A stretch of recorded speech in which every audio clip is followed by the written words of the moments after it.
Subscribe now and press the bell icon. Never miss an update. हमारे रहबर मुसलमानों के मसीहा जिनको आप तक कहते आए हैं, हमारी माँ बहनों की कब्र से निकाल करके असमतें लूटने की जो बात करते हैं, उनको समाजवादी पार्टी के रहबर अपनी पार्टी में सदस्यता देकर के शामिल करते हैं। यानी कि जो उस शख्स की मानसिकता है, वही जहनियत, वही मानसिकता अखिलेश यादव जी की भी है। तीन तलाक आता है। अखिलेश यादव जी कहीं बोलते हुए नजर नहीं आते, कहीं प्रेस कॉन्फ्रेंस करते हुए नजर नहीं आते हैं। कोई इनका विधायक, कोई इनका नेता का बोलता हुआ नजर नहीं आता है। अगर बोलता हुआ नजर आता है कोई, तो सिर्फ और सिर्फ एक ही शख्स, जिसका नाम है जनाब बैरिस्टर असदुद्दीन ओवैसी साहब, जो थोड़ी देर में यहाँ पर तशरीफ फरमा होंगे हम सबके बीच में। कृषि बिल तो अभी झांकी है, CAA अभी बाकी है। कृषि बिल अभी झांकी है, CAA अभी बाकी है। डिटेंशन सेंटर्स बनाने के हमारे प्राइम मिनिस्टर जी को बहुत जल्दी थी। नए सांसद भवन बनाने की बहुत जल्दी थी। लेकिन सर, अगर आप हॉस्पिटल बना देते तो कोविड में जो नदी के किनारे लाशें कुत्ते खा रहे थे, वो नहीं खाते। मैं उस भारत से हूं जहां 2 फीट की ऊंची चोटी से लटक करके फांसी दे दी जाती है। वाह भाई वाह, आपकी स्क्रिप्ट को, कहानी को तो अवार्ड मिलना चाहिए। और अवार्ड से ही हमें याद आया मोहतरमा का, कि मोहतरमा ने कहा था अवार्ड, तो उनको हम बता दें इस मंच के जरिए से कि अवार्ड आपको भीख में मिला होगा, लेकिन आजादी हमारी बहनों की, हमारे बुजुर्गों की कुर्बानी से मिली है।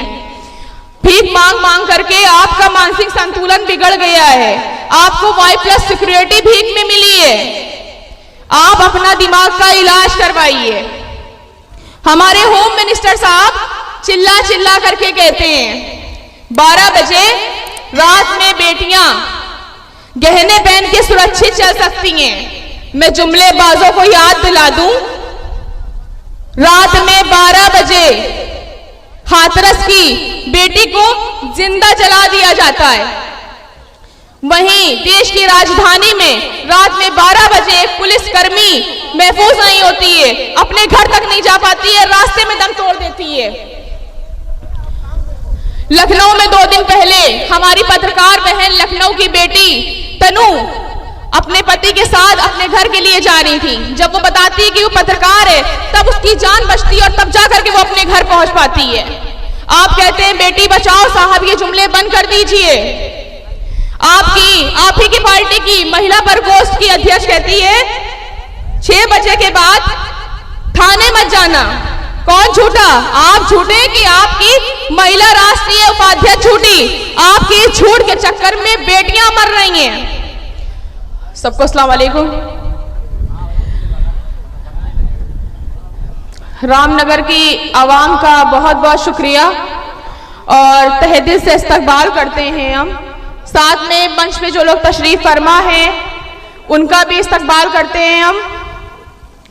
हमारे भाई खतीब साहब का, डॉक्टर पवन राव अम्बेडकर साहब का और तमाम जिम्मेदारान का जो मंच पर मौजूद हैं, हमारी बहन बाराबंकी की जिलाध्यक्ष अफरोज सिद्दीकी साहिबा का और यहाँ की आवाम का हम तहे दिल से शुक्रिया अदा करते हैं।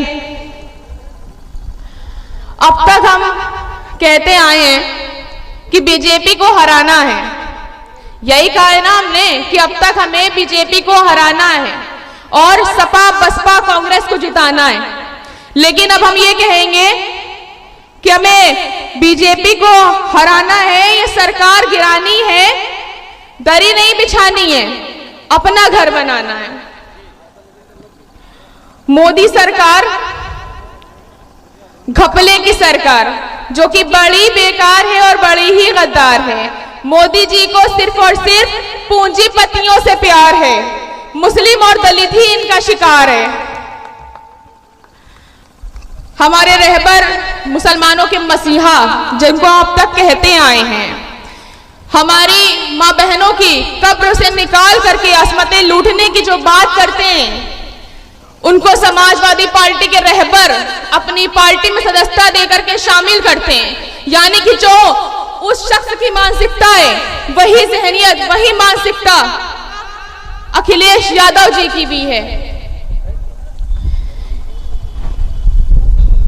3 तलाक आता है, अखिलेश यादव जी कहीं बोलते हुए नजर नहीं आते हैं, कहीं प्रेस कॉन्फ्रेंस करते हुए नजर नहीं आते हैं, कोई इनका विधायक, कोई इनका नेतागण बोलता हुआ नजर नहीं आता है। अगर बोलता हुआ नजर आता है कोई, तो सिर्फ और सिर्फ एक ही शख्स, जिसका नाम है जनाब बैरिस्टर असदुद्दीन ओवैसी साहब, जो थोड़ी देर में यहाँ पर तशरीफ फरमा होंगे हम सब